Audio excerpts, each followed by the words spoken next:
If you're struggling to move prospects from the discovery call into your sales journey, or you're late stage with opportunities and you identify that there's stakeholders that you're not in direct communication with, you might be struggling with trust. In most sales scenarios, you have defensive and offensive parties. Typically the buyer being defensive, limiting the information that they want to provide, gathering as much information from the selling party, and on the flip side, sellers thought of as offensive, doing the exact same thing. Today, we're going to discuss a strategy which empowers sellers to earn that trust, listen to the pain points of the prospect, and then convert that into unique entry points and unique ways to position value for the desired outcome. Here's how.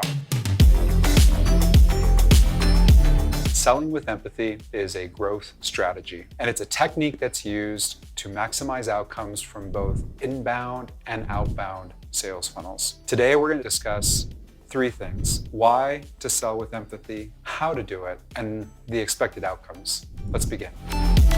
So before jumping into the why, we should discuss what is empathy. Empathy is the ability to understand and share the feelings of another. Now, think about it. Sales is logic and it's data and it's information, but it's also about feeling.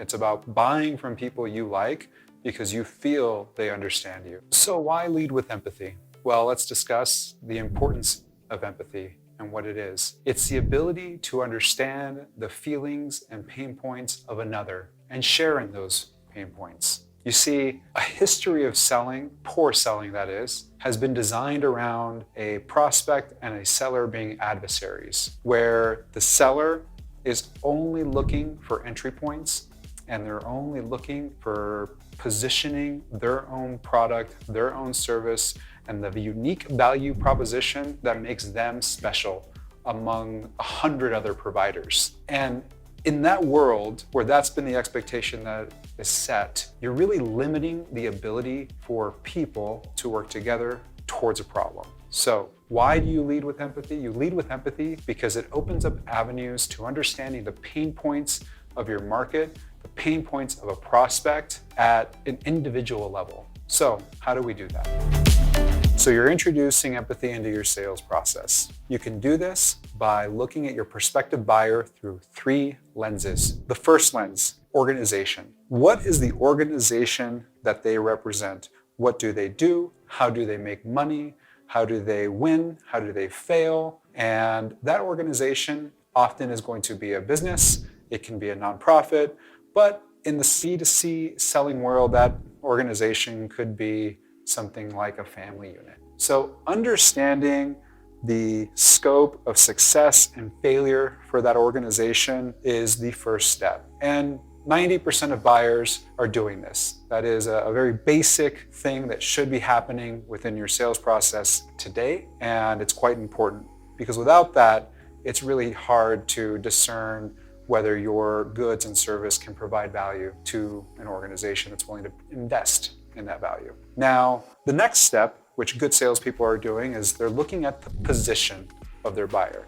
They have potentially a persona document. They understand the KPIs of the persona or the individual and the position of that prospective buyer.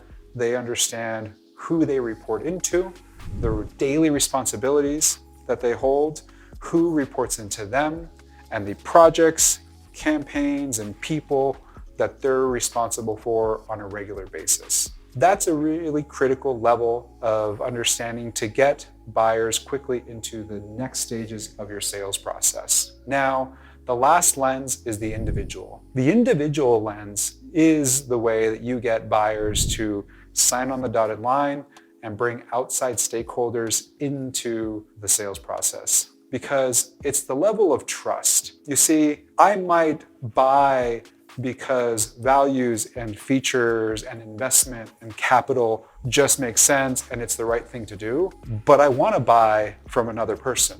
I want to buy from someone I trust. There are an infinite amount of possibilities of things that can go wrong that are completely understandable after you deliver goods or service. And so there's this human layer that happens at the individual level when you understand another individual and you're able to communicate and sympathize and have empathy for what their position is in this world, uniquely outside the organization and outside of that position, that will develop trust very quickly. So when that prospective buyer feels that with their salesperson, then they can lean in, then they can carry those next steps forward rather quickly.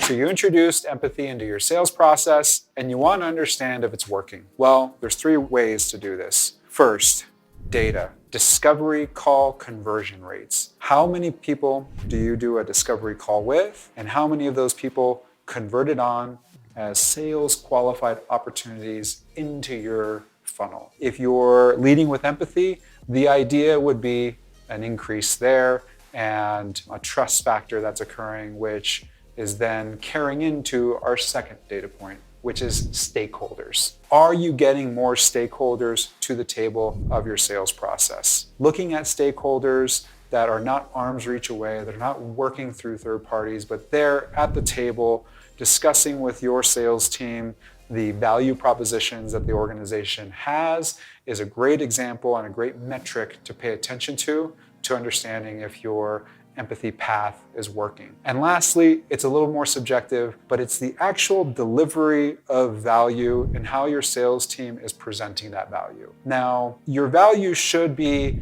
clearly communicated in marketing pieces, internal wiki, and sales training. But if you find that your sales team is really leaning in, discussing more positional and individual pain points in ways that your value can be kind of brought forward against the individual level pain points, then that's a great example that they're doing the job of leading with empathy, truly understanding their buyer, and thinking critically about ways to position the product and or service.